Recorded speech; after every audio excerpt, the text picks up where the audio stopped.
From your student portal homepage, locate the Google Classroom icon.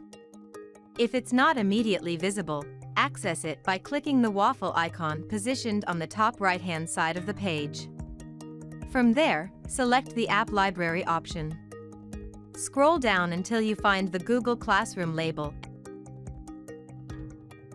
and ensure that the star on the right side is highlighted. Upon completing this step, return to the home page where you'll now find the Google Classroom icon included.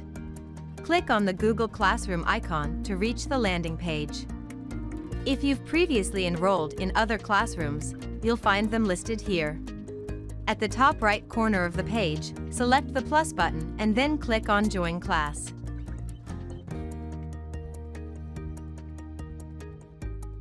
Make sure you're logged in with your school account. If not, switch accounts. Enter the code provided by your instructor and click Join on the right-hand side of the page. Following these steps, you'll gain access to your instructor's posts, assignments, and other important information within the classroom.